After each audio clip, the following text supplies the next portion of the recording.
I just wanted to introduce now Lorena, UWC Adriatic alumna, short course facilitator, currently working together with Costa Rica. I think I cannot even begin to grasp all of your UWC affiliations. Hopefully you will also tell a bit more about you later, Lorena. So we are very, very grateful that Lorena stepped up to the plate and accepted to run this webinar to get us through wild education for wild times. We definitely live in wild times, so we definitely need to also rethink how we educate ourselves, how we educate others, and how we get educated by others.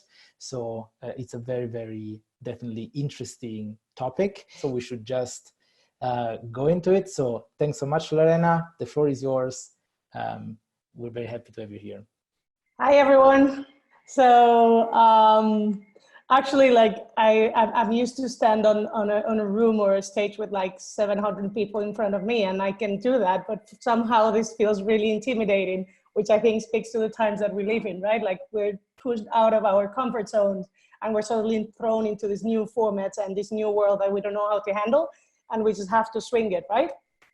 And I think that's the reason that we're here, because we're trying to swing it in the best possible way and make the most out of it. And I just wanted to tell you a little bit about myself, but I find so many people in this chat that know me and that I have worked with, and it's super exciting. There's Rebecca from the International Office and UWC Maastricht. There is Denise from UWC Maastricht, that we have started a program together called Young Social Entrepreneurs. There is Faima Lachlan. We have worked together at the Spanish short courses. There's Marius Garela, who's my firstie from UWC Adriatic, and there is Clara, and we've done so much work together for the short courses and international office. And there's people even that are new friends like Alejandra and Lucas from the Latin American Leadership Institute Academy, and they're just joining us in this UWC exciting adventure. So I'm just really glad to see a lot of faces that I know and a lot of names that I know. And I just want to thank you for being here. Oh, Ishta, you're there. So good to see you again after that coffee in Madrid. So for those of you that don't know me, I'm Venezuelan, graduated from UWC Adriatic because my family is Italian. So, blood calls. So I went to UWC Adriatic, and then I in a very weird turn of events, ended up in Germany studying social sciences, and that was too cold and too dark for me. So I moved to Spain, and that's where I've been the last 14 years of my life. And there I created an organization called Punto GES. It's the reference point for young social entrepreneurs. And basically what we do is that we help young people with their ideas to make their communities better and the world a better place. So we help them with educational programs, to start their own projects, to think about methodologies, sustainability, product and service creation. So basically, anyone that has an idea, we help them start it. And any educator or institution that want to help young people to start their own things, we help them create those programs. So that's what I've been doing for the past, I think, 10 years of my life, other than being an educator in many different like non-formal settings. And I've been obsessed about education ever since I was a kid, and I've had the chance of having amazing education. I went to an amazing school in Venezuela run by nuns, but it was amazing. I went to UWC Adriatic, then I went to Jacobs University in Germany, and all throughout my life I've had amazing educational experiences and also horrible ones. And for me, like, I realized that it all comes down to how you deliver things in the room. How do you do the things that you do? It's not what you do, it's not why you do it, but it comes down to how do you do it? And that how sets the difference. And that's why I'm so obsessed with this, because this situation has thrown us into the screens. And what we're doing is we're just plugging into screens and trying to reproduce whatever it is that we were doing, but now in online. And that's so, so difficult to do, right? So more than this being me talking to you about a lot of things that I know, this is a conversation about all the things that we do not know. This is a conversation about the opportunities that this crazy situation brings to us.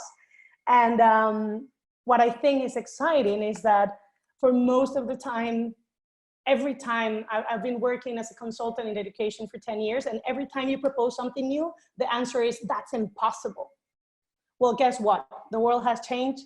And now the impossible is possible. We thought it was impossible to have the whole world stay in our houses. We are in our houses. We thought it was impossible, that the IB diploma would be canceled and there would be no exams. Well, it just happened, right? And yeah, I see Rebecca going, so many conversations we've had about this. And this is what is exciting, right? The fact that everything that we thought could never happen is happening. And this is an opportunity. It's not only scary as hell, but it is an opportunity to rethink why we do education and how we do it. So it's not as easy as putting ourselves behind a screen and just throwing information in, but it's an opportunity to rethink why we do these things. It's even an opportunity to rethink, like, why do we even educate in the first place? Like, why do we train people to go and work in these institutions or start their NGOs or be parents? Like, why do we want people to learn what they learn? And for me, the answer at this moment is really clear. We want people who are amazing human beings and citizens to face situations like this. Because this situation has put us all in the same like level of this Nintendo game. That's very vintage, right? But it's like we're all, for the first time in a very long time, or at least in my lifetime, I feel like the whole world is facing the same challenge together. I've been working in social change for 10 years, and every time you bring up a subject and you tell people like this situation is happening, these people need this or that, basically people say, well, why do I care? That's too far from me. It doesn't affect me. It doesn't affect my community. But guess what? This affects all of us. So this levels the ground of play for all of us because we're all in this together. That being said, this is an invitation for a very crazy kind of conversation. And I will tell you what I would like this conversation to look like. But before that, we just wanted to have like a little summary of who you are and who are all those people here. So I think, Alberto, you're going to help me with that, right? Absolutely. So we're going to open a poll now just to see what you're participating as. So the poll is now launched. You should see it. So it's people shake their heads. That means no, it's not coming up. Okay, well, if not, we can also just maybe ask people to write in the chat. So the different options that we had was if you were participating as a parent or legal guardian, as an educator in the broadest sense possible, as a leader of an education institution, as a student, or as another. So, or something else which you can also define in the chat. So just feel free to write in the chat what you are participating as, what your stake is in this webinar. So we have leader, student, education, other, student, leader, leaders, other. Oh, UWC ex-staff, educator, educator, student, parent. Awesome. Alumni, parent, student, educator. We have student, student. Oh, an educator from Lala. Alum and faculty, educator. We have someone looking for a new adventure. I think that's the wrong social media. Educator, board member at Master, awesome. Educator. All right, so will this come in? I think this is interesting for all of us because what one point is that sometimes we tend to look at education from only one side and we focus either on the educator or on the student. And part of the argument is that we're actually all responsible from the education that we're giving and receiving and from the learning that we're doing and the teaching that we're doing. So it basically doesn't matter who you are in society. We're all learning and teaching all the time, whether it is a new recipe or like something that you want to share with your friends, or you are like excited about learning guitar. Like all of that is learning and sharing. It's not only about formal education. And then if you're a parent, you're helping in the education of your children. If you're in an educational institution, then you are making big decisions about education and how we educate. So we just want you to keep this in mind as we go through. And I just wanted to ask if there's some of the people that said, I'm other. Could you just like shout out and tell you what other, what that other means? Oh, there's someone looking for a new job opportunity in education. Cool. You can also write it. I can read it out if you don't feel comfortable talking. Oh, we have Benoit, one of my lovely participants of the UWC Spanish short courses. Hola, Benoit. Oh, there's a designer with educational technology. That's awesome. That's Carlos. Philanthropy organization. Awesome. Okay, so just let's keep this in mind as we move forward. And I will tell you what we're gonna do today and what this looks like. And oh, we seem to be on time. Never say that, it's gonna go wrong at some point. Okay, so we're gonna have two big questions. And for each of the questions, we're gonna pose the question, we're gonna tell you how to answer it, and there's gonna be a common answer, and then there's gonna be like a debriefing and digging deeper on the question, and then a debriefing of it, like what does that mean? And we're gonna try to make some conclusions, and we're gonna give you time to participate and share your ideas around that question. After those two big questions, I am actually gonna say some things about some research and thinking that I have been doing together with my mates from Punto Ges and with friends that are educators and work all over around the world. And I will actually just share this information with you. And I just, spoiler alert, these are not answers, they're actually questions, subjects, topics in which we need to put our mind if we want to design and see this opportunity to create wild and amazing educational experiences for this new brave world. And then at the end, we're actually going to open the floor for your own reflections and for your crazy wild proposals. So we would like to hear if anyone in this room, virtual room, wants to propose something that you want to get started and want to get people engaged with. And also I'm going to send a link to how can we keep connected. Is that good? Does anyone have, just go like that if it's good. Does anyone have any kind of technical questions, like can I go to the toilet? How long will this last?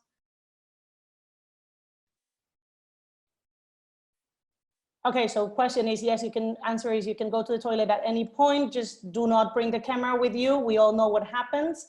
And then we're gonna be here until my 10 o'clock, so that's like 40 minutes from now. So before we start with the first question, I know I told you not to take your camera with you, but I actually wanted to try something. I've never done this, so let's see. Since we cannot hear everyone's voice and hear what you have to say, I would love to see what everyone is wearing on your feet. This is a very personal thing. You don't have to do it, but I think it's a great way to get to know each other. So if you can just show with your camera, yeah, okay, so you can be super flexible and just go like that, like nothing. I'm in the Caribbean now. Or you can just point the camera to your feet, which is also very, very, very funny. You can go like that. Awesome. So a lot of bare feet, a lot of Caribbean, Southeast Asia, amazing heating systems, awesome. Let's see the next screen.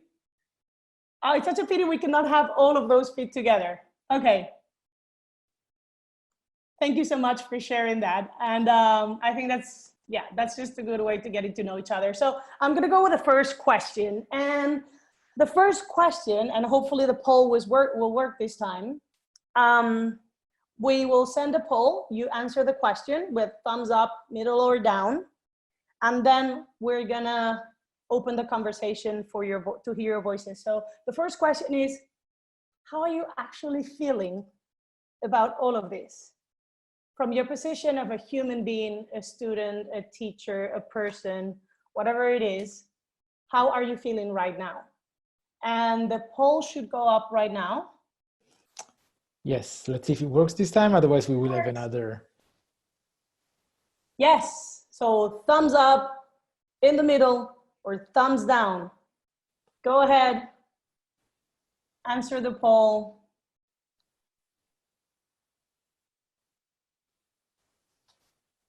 Are we getting the answers, Alberto?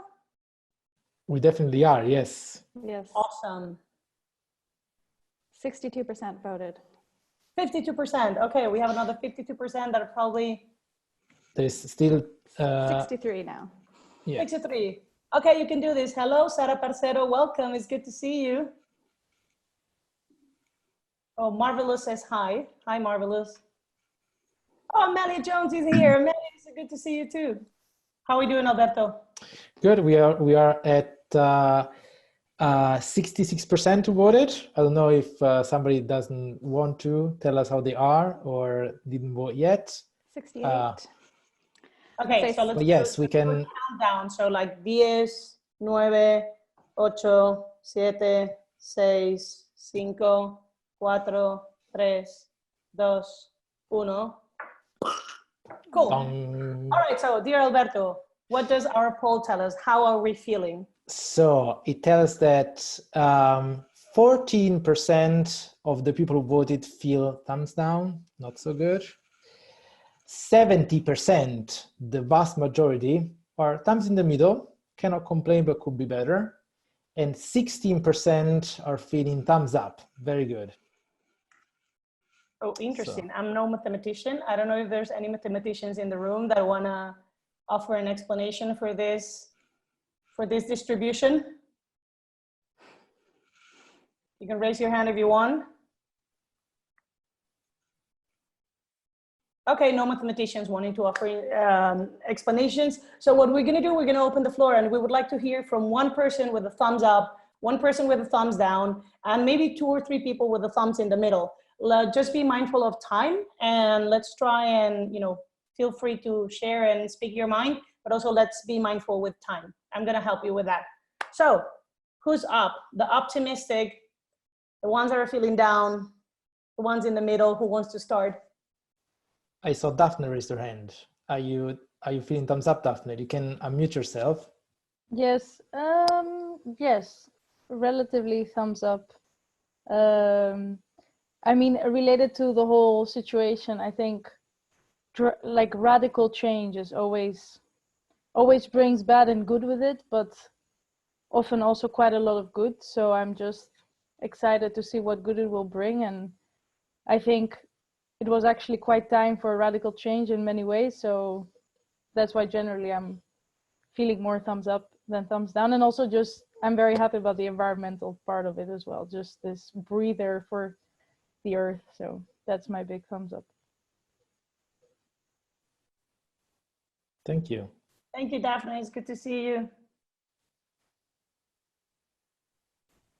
There's someone sharing that says, someone just wrote on the chat that says, my thumbs are in the middle because I feel like shit for all the people dying, the doctors, the old people losing our grandparents' generation, and people losing jobs. But I see a lot of creativity and new ways of doing things. The future will be different. Is there anyone else that feels like that? So would anyone like to add something onto that? Yeah. Hello, Lorena. Hi, Dora. Hi, can you hear me? I'm really happy, really delighted to share this time with you, with so many people on the screen. Well, my thumbs are up because I'm positive, yeah, that's all, but it's overwhelming. And I mean, totally agree with Daphne. It's a breakthrough. This time is a true breakthrough situation. And it's time to learn. It's time to learn more, to educate more, and to get to a better standard of education. That is what I think if that is a contest, if this is the focus of today. And that's all. So it's another challenge for us.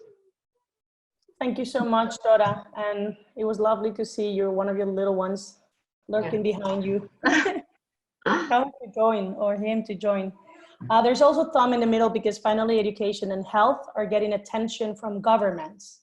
It is sad that it had to happen this way, but it's good that we can benefit in these areas now. And this is something that we're seeing in a lot of countries. And I'm right now in Costa Rica, but my family and my friends are in Venezuela and Spain and Italy.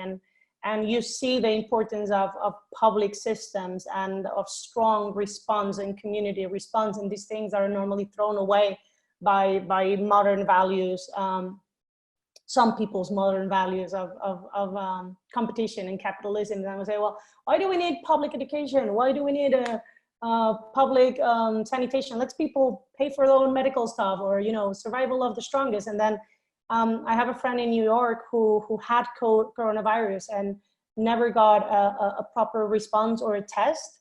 And thousands and thousands of people in the US are not even getting tested or have access to a proper and coordinated response to this crisis because there's no strong health system behind this state to give an answer to people.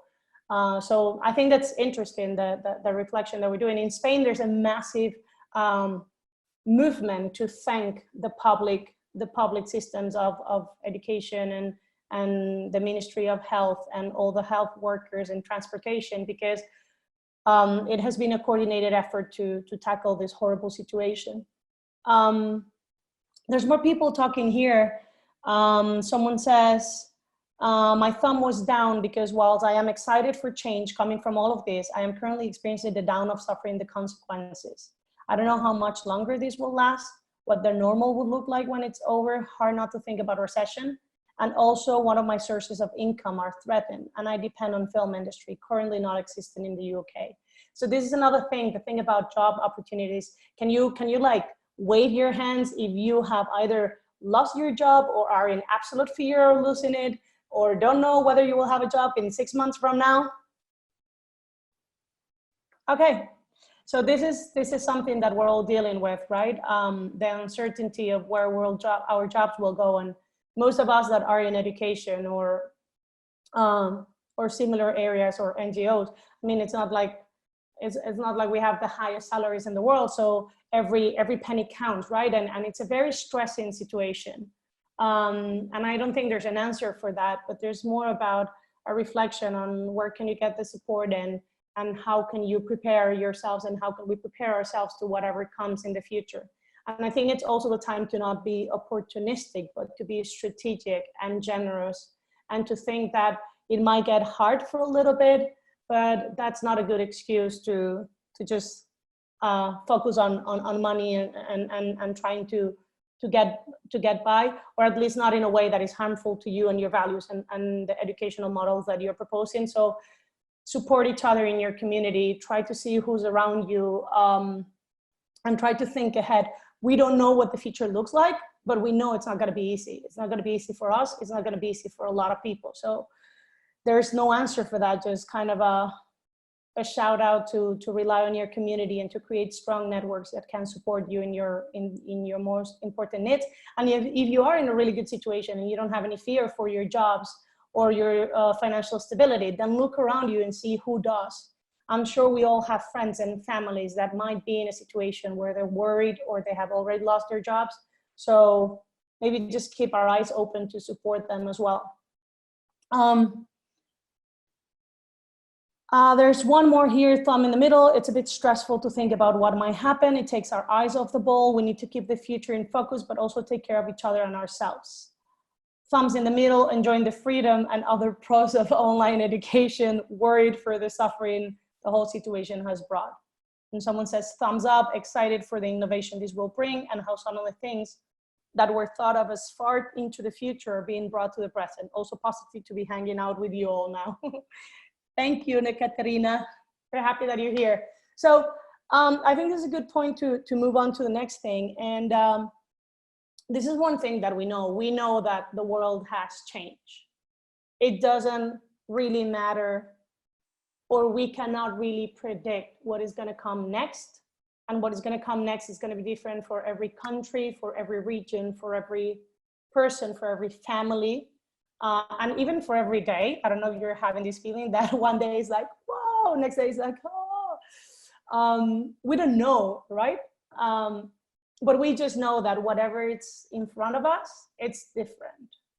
And we are experiencing it right now because our reality today is radically different.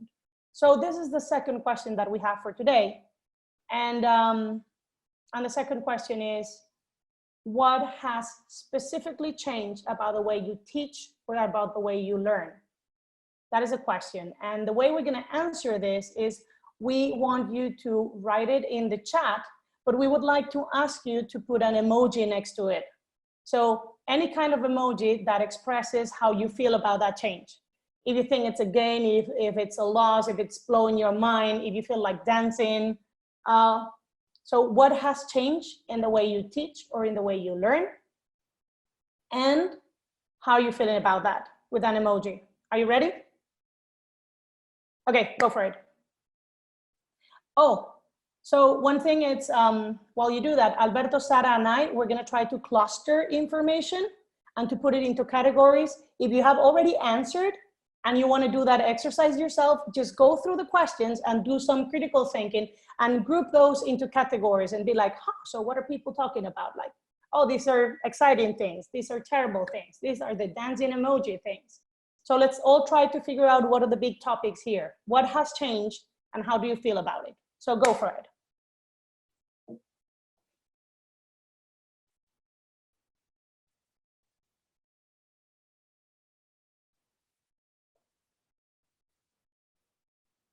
Don't forget the emojis.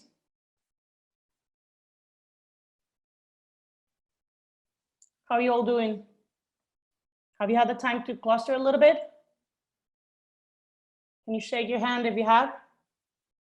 I'm super slow here, I haven't. How are you doing, Sara and Alberto? Yeah, good. Still reading and clustering, but we have some macro groups. Okay. Take ownership. Okay, if you give me one more minute, maybe you all want to go through the responses and see if you can cluster something yourself.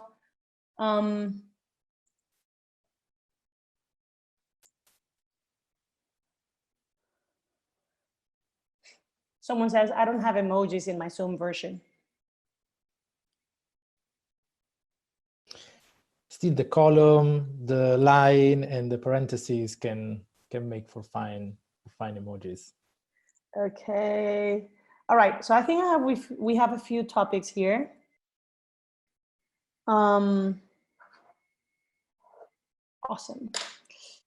So that's a lot of questions I'm not going to be able to go through. The perks of. So I'm going to start with the ones that I have, and then maybe someone can jump in and just add things. So we have a whole category that has to do with time management. And it's super weird. People say like, I have less time. We're confined at home, but we have less time.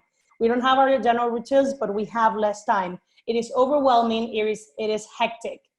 And somehow we're having troubles managing these new time frames that we have. And sometimes it's because we get into this super hyperactive mode, like the world is crumbling. Let me do a lot of things to keep myself busy and engaged. And sometimes it might be because you have a lot of responsibilities at home, like someone you care for, or you have your children at home, or they normally you would have other family members or some specialist helping out with family or home chores, and now you don't, and you have to take care of almost everything, and you have to be at home and work at the same time and help your kids with that. So maybe if you're a parent, you're having a lot of feelings like that, and I would love to hear from someone like that share that about time management and feeling overwhelmed and hectic and not having enough time for all this online learning. Yeah, of course. Yeah, I've got 2 young children, and I think it's all said. Yeah, it's exhausting. It's exhausting. So I don't think I got much to say. That is true that you get better day by day. You learn time management skills, but also how to extend those hours. Yeah, so you do work through the night as well. That's what I learned. But it can be improved, right? And also kids learn better. First time they get 2-3 minutes before getting set to do their homework. The second day, 1 minute, and then no minutes at all. You know what I mean? So everything can be improved in that respect. It's just pretty sad because it's all on your shoulder. That's all. Thank you, Dora. Yeah. And keep up the good work. I think Hadar wants to say something. I'm going to say 2 things because I'm going to relate both to me as an educator and for the kids, my students. For me as an educator, I had our system, I'm in Israel, and our system wasn't ready for distant teaching or online teaching. We weren't set for it. We had a lot of crashes. We had a lot of problems and issues that are still rising, and it's still really unclear from our educational system on how to teach, what to teach, and at what times. So it's still really unclear. Luckily, we're going on Passover break So we have time to regroup and try to think of how to do it. And that's in our point of view as educators. The other problem is that kids that are not used to managing their time get lost. Some of them actually feel like they're flooded with the amount of homework that they're getting or the assignments that they're getting. They don't know how to set their time and what to do first, what to do second. And because they don't have any framework, a lot of them don't sleep during the night and sleep during the day, so they don't log into classrooms and things like that. So it's also an issue with those kids. Some of the kids just get lost in this new world of online teaching. Yeah. Cool, thank you, Heda. Is there anyone else that wants to add something to that about time management? Yeah, I wanted to add something because I think I saw something on the comments from someone else and it really resonated with me, which is the sort of sense of, I think it has to do with time management, but also maybe this kind of sense of FOMO, because now there's a lot of things going online, including this event and other sort of forums. And I feel like I keep wanting to do all of them, but then also, trying to be productive in my work and trying to get better informed to better navigate this weird time, while also at the same time having all the distraction that comes with a computer screen. And so I think that just the overstimulation, I think for me has made my time management worse. Thank you. Is there anyone else that want to share anything about time or? Can you hear me? Yeah, fine. Yeah.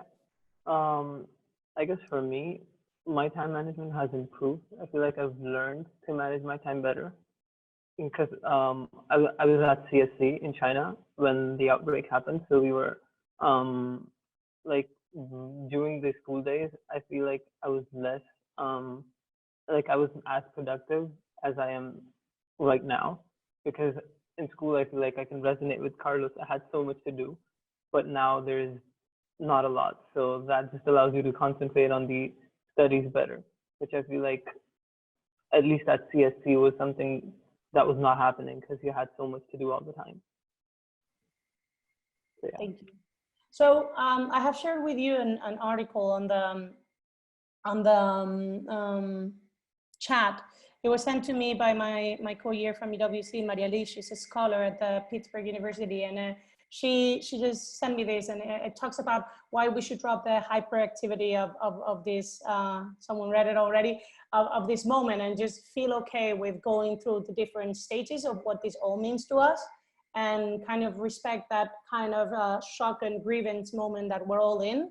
And if you've never done CrossFit, it's probably not the right time to start doing CrossFit 2 hours a day every single day, and that's more on a personal level. I think it's a very interesting article. I invite you to read it. But then there's also the reflection about the times that we are dedicating ourselves to online learning or participating in any kind of community, and also what we're asking from our students. I hear some teachers are asking students to be in front of the screen for 7 hours to replicate the experience of a classroom. And this, for me, it's a big question mark. Like, exactly. Is this what we want from education, to ask children to sit for 7 hours in front of the screen? So we're gonna leave that as a question, and I see a lot of heads going, oh my God, this is happening. And for some people, it seems to be working, for others, it's not. And I have some other things that came out. A lot of you, and I tie this to the last comment we had from Saina, I think. He says, well, in school, I had so much to do, and now I just have to study. But also a lot of people, what they're missing, and most of you talked about it, is the human interaction, the lack of sports, social interaction, artistic activities, hanging out with friends. And when the school here in Costa Rica decided to close, the biggest grievance there was in the room when they said, we are closing down the school, it's time to go home. It was not, oh my God, how am I gonna do my IB exams? There was one question about that. But then everything else, it was about the human aspect of it. So does anyone want to comment about how you're feeling about that, or even offer solutions about how to overcome that lack of human interaction and all that other thing that makes an educational environment and a community? I actually, well, and then I promise I shut up. Sorry, may I just ask if maybe there's anyone else that would like to speak, but we haven't heard their voice yet? If not, we're happy to open the floor for you. So Then if there's anyone else that wants to speak about. Right. Especially the ones that are UWC students that were just sent home. How are you feeling about that part of the human interaction? How are you keeping up with your friends and co-years and first years and second years from UWC? Hello. So the situation in Maastricht is kind of weird in the way that the campus is still open, and for people who couldn't go home or had difficulties going home, we could stay on campus. So the first difficulty we had to face was also deciding whether staying or going, and it was really hard to balance between willing to stay with our friends or like make the best of the time that we had available in school and going home with our family in this difficult time. But right now, the feeling is that it doesn't feel like a closure. For how we left the campus or how we left the school, it doesn't feel like it's over. Right now I'm at home. I left less than 1 week ago, and it still feels like I'm on a long holiday. So I'm curious to see how this is gonna affect our attachment to the school and to the movement in general, because it doesn't feel like it's over, even if technically we're done with it. So, Thank you so much, yeah. Can I add on to that? Sure. I feel like maybe recently at least, the more human aspect of the whole situation has come out, because for CSC, the situation, like we had to deal with this right since the start of February. So by now, I think we've adapted enough to even have community events and stuff online to some extent. Like just recently, we had our virtual, the DP2s had their virtual graduation from the DP1s. And while it was not exactly like the actual graduation event, but it still felt like something different. And you're always somehow engaged with the community, because there's, I guess, always someone to talk to when you're all in different time zones and all. And I feel like the whole situation, to some extent, the human aspect of it has changed in how it feels, but I feel like it's still there, at least for me, the way I've experienced it. Thank you, Zain. There's Tanya that graduated in 1984, and she says, "Oh, whoa, it's never over. It's been many years for me, and UWC is always with me." And in my day, we had no social media. I remember calling my parents from a payphone in the Duino Piazza. Thank you for that.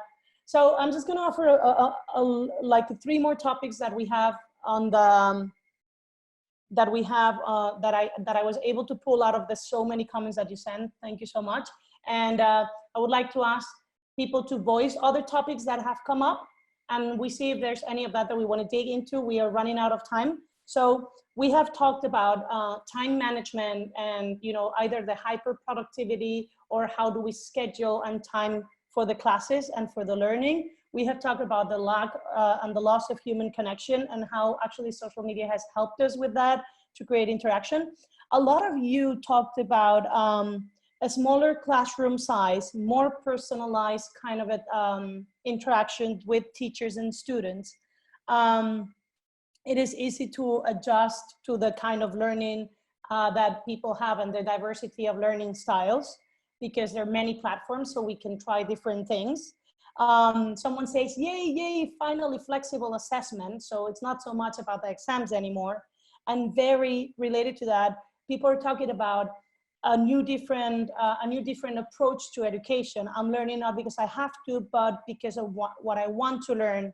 I'm taking initiative. I am learning through experience. I am choosing my own content.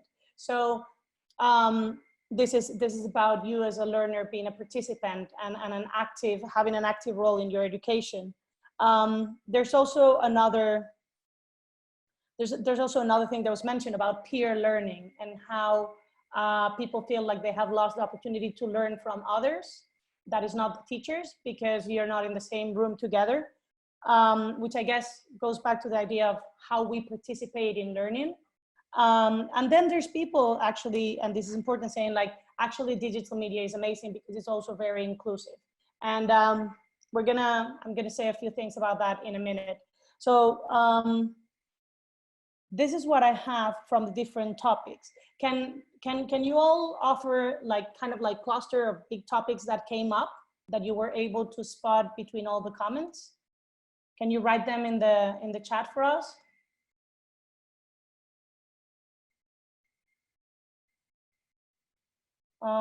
Someone says we can talk about reach and teach without computers. How do we restructure? How do we innovate? How do we organize in new ways? Socioeconomical inequalities, change in teacher-student dynamic. Oh, there was distant learning before computers. Awesome. Okay, so I think at this point, because we're running out of time, I actually have a few notes on all of these things that you're asking about, and these are things that I've been reading and researching about, and I would like to share them with you. And I think it answers some of these. Yeah, someone says scared to share. Yes, I'm going to share. So I think it answers some of these things, or at least raises a new focus, or puts the question there for all of us. So I'm going to try to do this as fast as I can, so then we can finish with how do we continue this conversation, because there's amazing people in this group. We're like 65 people with so many ideas that it would be great to have a way to continue on this. What will we have at the end of this crisis? What we don't have now? How will other resources, capabilities, and capacities change? Okay, someone says, let's open a snack challenge. Okay, so Alberto, while I talk, I'll leave you with the homework to think about how do we continue this conversation in the UWC environment. So you can give us an answer to that in 6 minutes. Thank you for the task, Lorena. I know you have answers for that already. So anyway, so here's the thing. The first important thing is we all know by now, and especially because of this situation, that learning is not about throwing content at people, but it's about purpose. Why do we learn? Why do we teach? So the first question to innovate and to do something online and to tackle this situation is, why on earth are we doing this? What is it that we want to achieve? I said, for me, it's all about creating human beings and citizens that are able to tackle this in a decent and effective way. You need to find out what is your purpose. Do you want to teach guitar because you want people to become like the next Rolling Stone, or you want them to feel connected to themselves and their talents and feel good about themselves? You need to decide that. And once you have that, then you decide your learning objectives. So this is what I want to achieve. These are the things or the items that I need to hit. These are my learning objectives, so people can achieve that. And after you have made the decision, then think about what is the content, the skills, and the attitude that you want to build. And there's a little bit of curriculum design that Rebecca can tell you a lot more about. And after that, so you have the purpose, under the purpose, the learning objectives, under the learning objectives, the content, the skills, and the attitudes that you want to transmit and that you want people to learn. Then it's when you choose the methodology. So how do I do that? How do I achieve those things? How do I deliver the content? How do I share and help people build skills? How do I help people build those attitudes? And the methodology, there's so many theories about different methodologies. You probably use one even if you don't know what it's called. At UWC and in my own personal work, I'm all about experiential education. So I encourage you to look at that experiential education framework. This whole meeting was set up in the cycle of experiential education. So choose a methodology. There's hundreds and thousands of them. And even you can make your own, right? It's like, how do I do this? Once you have that, I would encourage you to think not only about one platform, but multi-platform. So think about Zoom and Google Drives and Instagram and Facebook and a WhatsApp group, and even offline. You can ask people to do things offline with their own community, with their families, depending on the mobility that you have on the country, right? So you can ask people and combine all of those things into one experience. My point of all of this is design the experience. Do not assume that just because you go on a screen and talk, this is education or you are delivering education. we need to design an experience, and that experience needs to have a purpose, and it needs to have a methodology. So prepare it. Even if you know nothing about education, you have a lot of intuition and you know how you like to learn and what has worked for you over the years as a learner, because we have all been learners through our lives. So design your journey. Even if you're a student, design your own journey. How do you want to learn? And many of you talked about this already. Don't let your teachers and your educators alone in this. A lot of people are not knowing how to tackle this. I hear UWC students saying, my best UWC teacher is completely lost online. He's lost his mojo, his punch, his everything. Just help them, right? This is new to all of us. Interact with them, help them create that journey for you and for other peers, and participate. This means that all of us are having to learn new skills. Like, I've never done something like this. This is my first try, and I'm sure I'm going to keep on learning a lot. But also it's an opportunity to use skills that we didn't know we have. Some teachers are completely lost, and some teachers are becoming like rock stars on YouTube, or rock stars on creating content at a platform like Teachable. And this is the other thing. There's a lot of platforms out there, and someone just mentioned like, oh, there's a lot of people that have been doing online education. Yes, let's look at those. There is Khan Academy, there is Teachable, there's the TED Ed platforms. And there's so many others, like the list it's incredible. So look at those platforms that you have used, or just Google like top 10 online platforms and look for it. Also, we have an expert in-house. We have Hannah Selina, who's working with the international office. She's an expert in online learning. So maybe that's someone that you want to contact through the international office. And then a very short but important thing, it's about pricing. There's a big tension between people giving away content and all kind of like teaching online for free. And there's a lot of people really pissed about that. They're taking away our opportunities to make some money. Why are we doing this? And for some people, it's like, you know, I live in Spain. I cannot afford ethically to try and charge people for the content that I'm giving. And on that, I'm just going to take the advice of my friend Nadia. Nadia is an online trainer, and she says, well, whatever feels right in your gut. You can always go for freemium, where you offer some content for free, and then you have some more developed content that you can charge for. Someone will always carry the price and the economic burden of the content that you create. If no one pays for it, then you're paying for it from your own pocket with your own time and resources. And that's perfectly fine. Just be mindful where you put that burden and whether you feel ethically right about charging for different contents, or even paying for different contents. And then the biggest topic that I'm worried about, and I think this is also a big opportunity, and you're all burning this chat on my right. And it's about socioeconomical differences. And this is a big shout out to the people that have been doing this forever. And there's another article I read yesterday, and it's about a teacher in the Stanford School of Education, and he teaches in underprivileged communities. And he says, well, what is now new for everyone in the world, it's actually the reality of millions of people around the world every single day. This is what a lot of people are doing every day in their life, every single day. Trying to study, but trying to get food on their table, trying to keep safe, trying to make the best they can with what they have.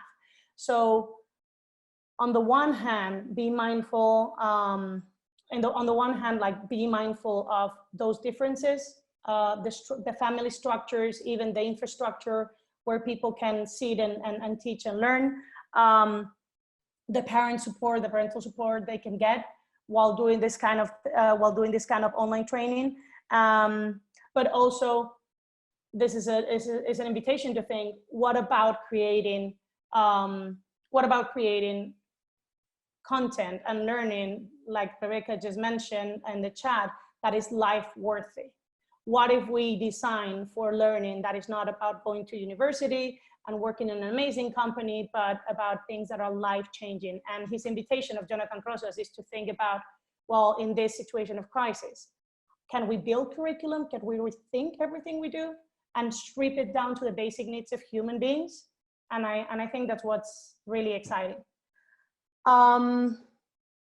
I think we ran out of time, Alberto, isn't that true? We have indeed. So, I mean, we can invite people to stay 5 more minutes if there is something that we want to say. And I mean, we just also, I am ready now to answer your question if you want me to, about. Go ahead.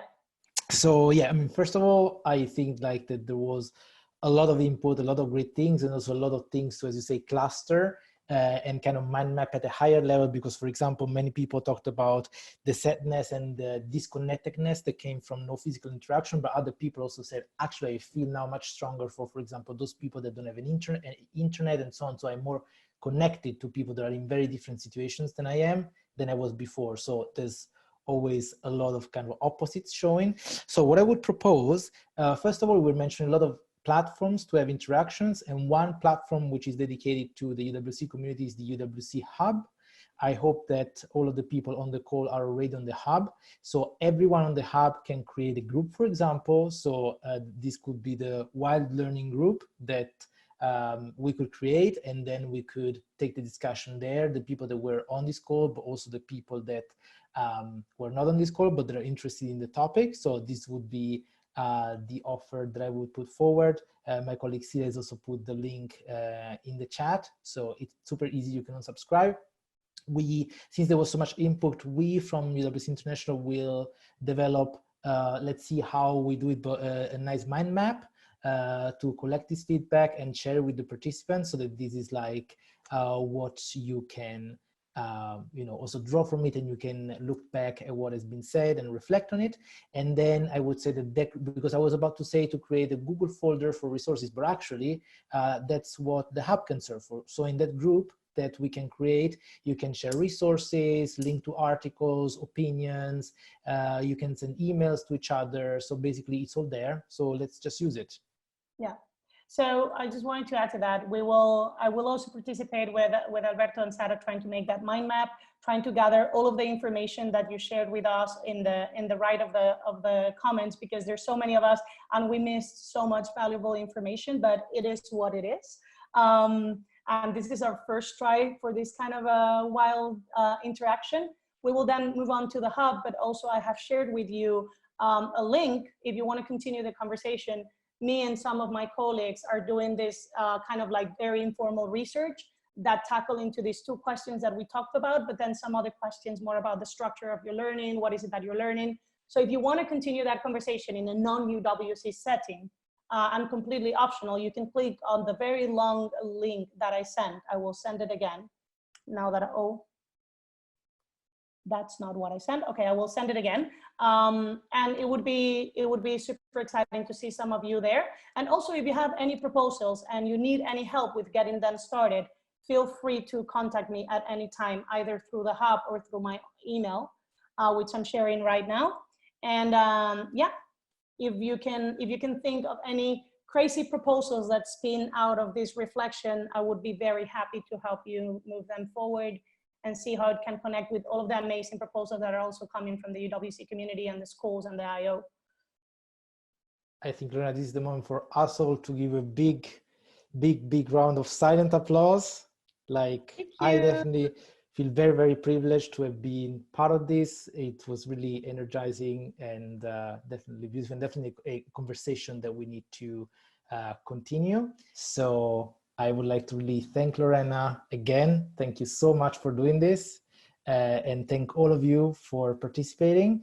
And I hope to see you all very soon at one of our other UWC talks. Thanks so much, everyone. Have a great day, evening, night, depending on where you are. It was great. Thank you. You can feel free to unmute yourself and say bye as you're leaving. Thank you, everyone. Bye-bye. Thanks. Bye. See you all very soon. Hey guys. Bye. Bye. Bye. Bye. Bye. Bye, everyone. Bye-bye. Bye, everybody.